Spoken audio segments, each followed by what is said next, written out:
Hello, on this property right here, I got the tub draining so slow, and was wondering why the tub is draining so slow. I know it's not clogged, but I gotta check it out. So it can't be clogged, and I can't really record this whole video, but I have to redo this. I'm going to show you why it's draining so slow. Alright, I took off the drop ceiling, easy access. That's why some people have drop ceilings, but as you can see everything. So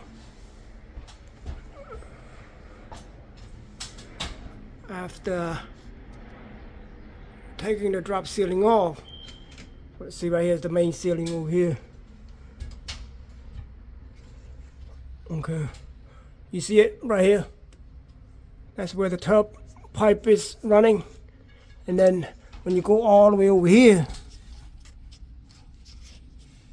not sure where you can see it. See it?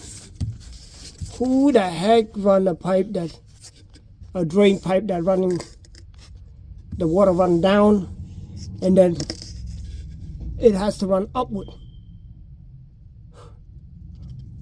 Moron. That's who. See it?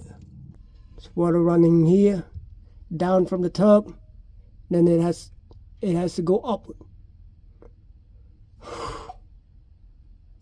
That's pathetic. Alright, we'll show you the end result. See, that's why when I cut it, halfway cut,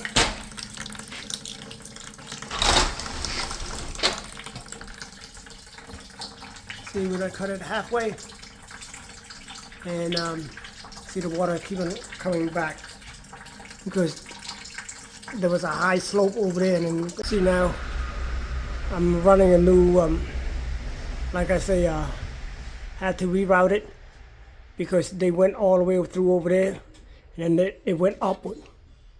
Okay, water doesn't run up, so you gotta go here. I ran to here, then I turned here.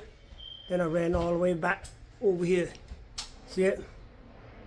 That's it. There's nothing to run upward. Okay? Stupid people. That's how I don't know what kind of plumber it is, But that's how I run it. Water always run downward. When you have hair and that hair is not going to run upward. It's going to keep on clocking over there. It's going to stuck over there, and then you eventually have a clock. Okay? So now you won't have no clock. If you like my video, please subscribe. I appreciate it.